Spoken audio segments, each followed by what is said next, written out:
Good evening, everyone, and welcome to Chronicles of Executive Presence, the third fireside chat in the series, which will then culminate into a panel discussion. Today, I have with me a lady who has had more than 26 years of experience in the corporate world. She has worked in automotive sector, service industry, telecom, and heavy engineering. After having worked in organizations like Honda, Ford, GE, Dell, Vodafone, and Cummins, she finally moved to Vedanta. She's extremely passionate about driving excellence in business and talent development. She's a big supporter of inclusion and diversity at the workplace and is passionate towards driving corporate responsibility, especially for the upliftment of women and children. I'd like to present to you Mrs. Aditi Sharma. Hi, Aditi. Welcome on the show. Hi Nandita, How are you doing? I'm doing good, enjoying the Sunday afternoon and really loving to talk to you today. Thank you, and thank you for agreeing to come on this episode with us, Aditi. So, Aditi, let's jump straight into the conversation that we are intending to have today. So, your experience of working across domains, across industries, and some of the best industries that people die to work for. What has been your experience, and what do you say are the top three characteristics or attributes as a leader should have? Because you've experienced, I think, some of the best in the world right now. It has been a very enriching and encouraging journey for me. I was the Mhm. only one in my class in mechanical. We were just two girls in my class, and there was Okay. a lot of stereotype like the women don't work in they don't study mechanical, they don't work in this segment. So for me, it has been a challenge which I have taken to myself. But at the same time, there was so much newness of different experience which I was getting in the industry, and I have been very lucky to have managers who looked at the potential in me because one day I decided that maybe I don't know who I am and what I am capable of, and I should surrender to the managers, to the leaders who's around me, Interesting. and Uh-huh. yeah, and the only question I kept asking them, there's only one question I ask them every time when they ask me to do a challenging role. I say, what if I fail? Okay. And that helped me to put the onus on them also for making me successful because the moment they took the onus, I trusted them and I moved forward, and it made me who I am today. Awesome. So, what three things that you have seen common in leaders across the organizations that you've worked with?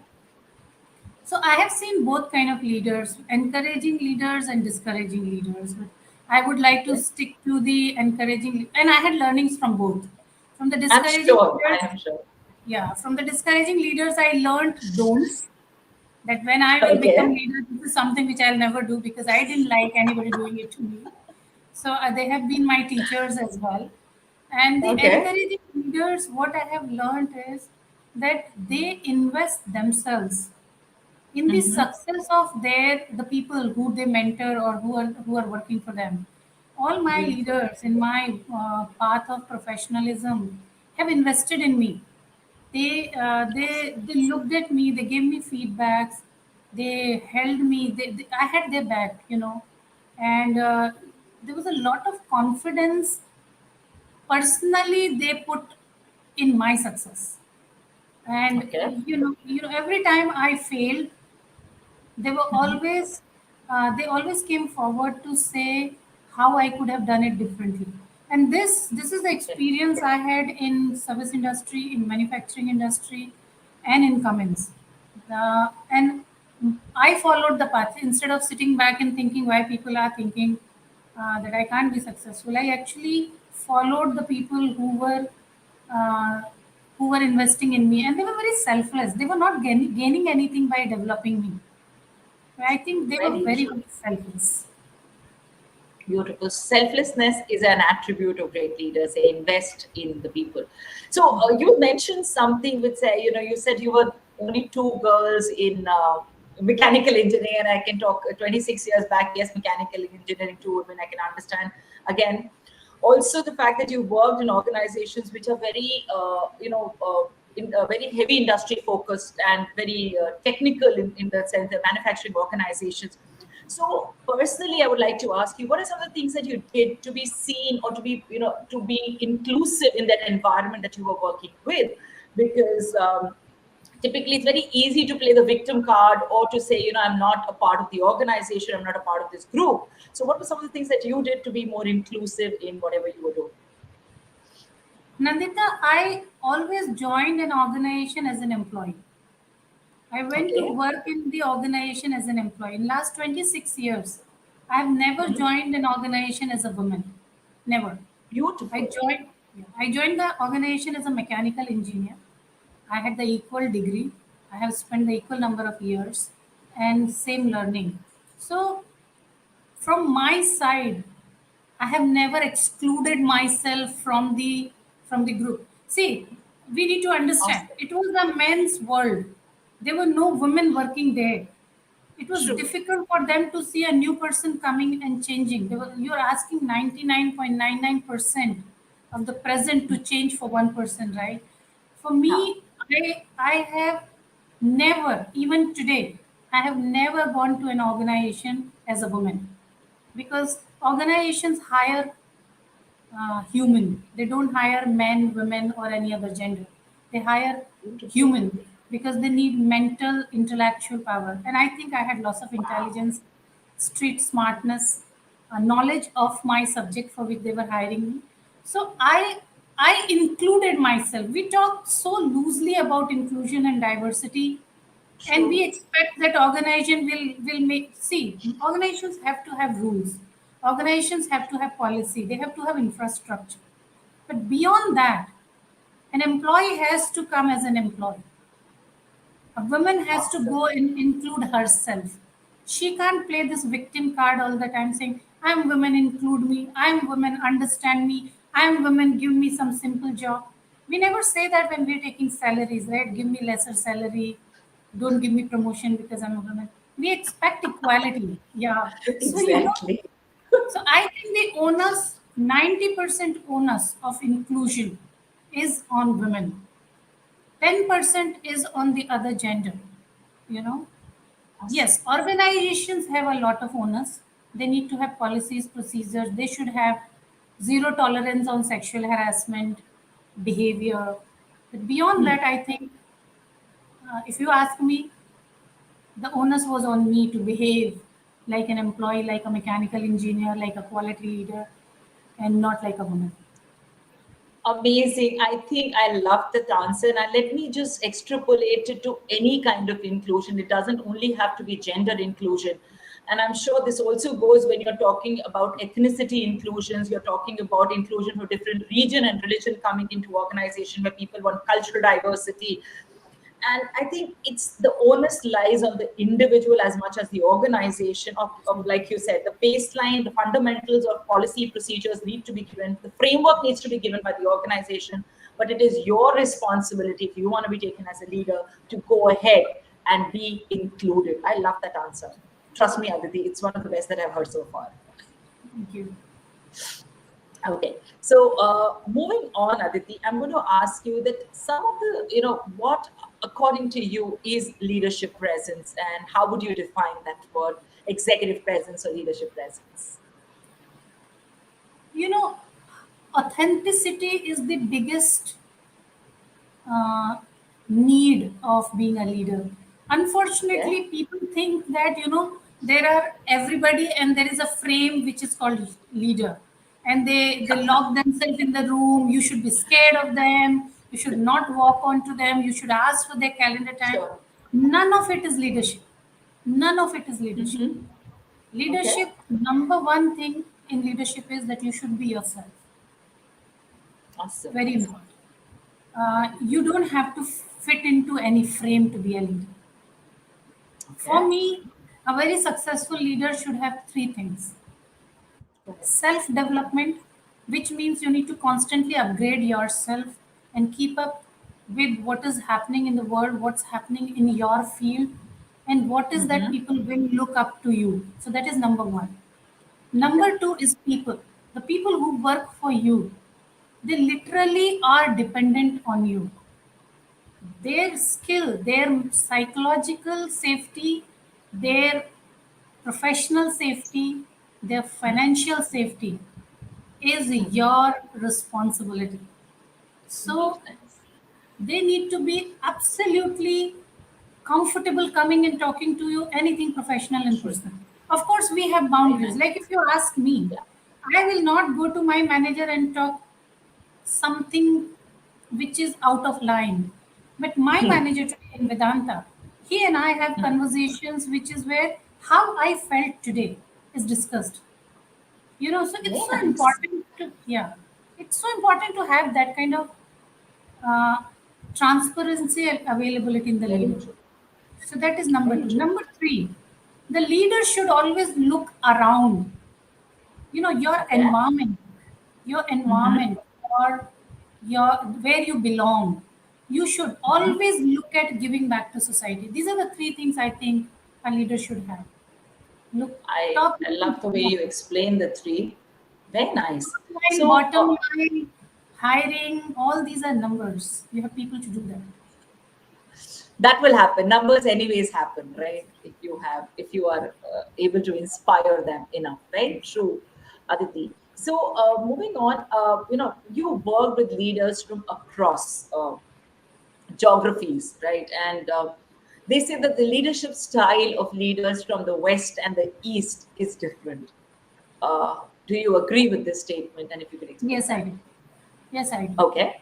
Yes, yes, and the reason for that is also the culture in which you have been brought up, Hmm. and there is Okay. nothing wrong. Like for Okay. example, Hmm. in India, our Hmm. culture has been a very male dominating culture. We had, for many Hmm. reasons, we had men taking decision in the society, at home. Yeah. When we were going out in the evening, we've been told take your brother along because our parents wanted us to be safe.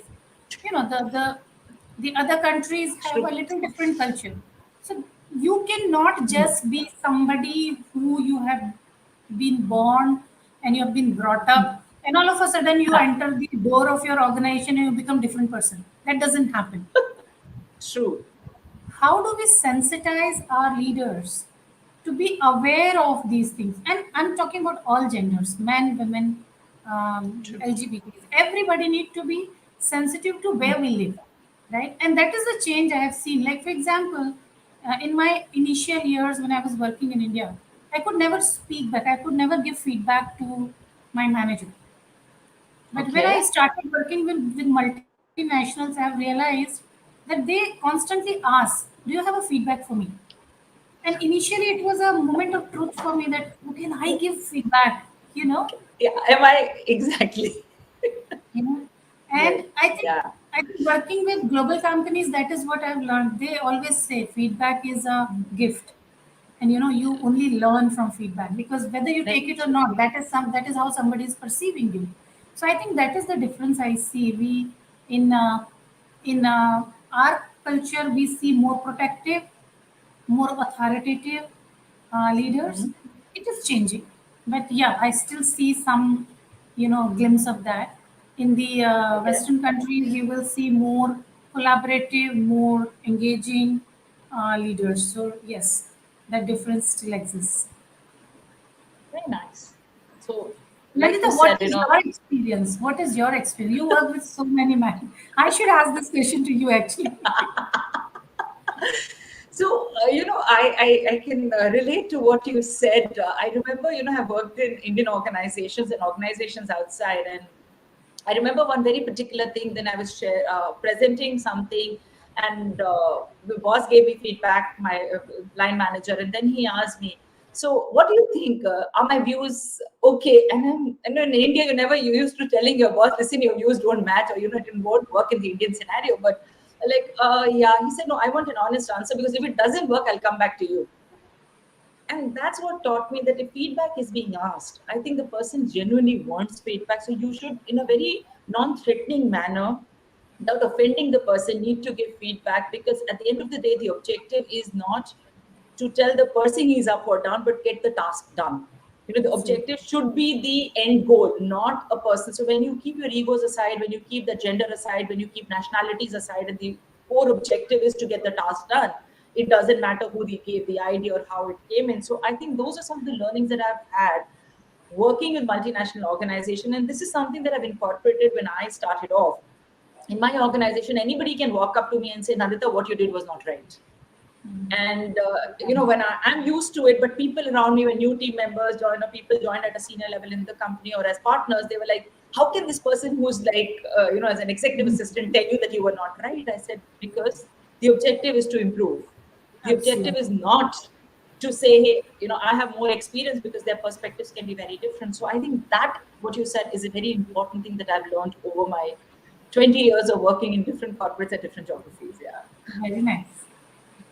True. Okay.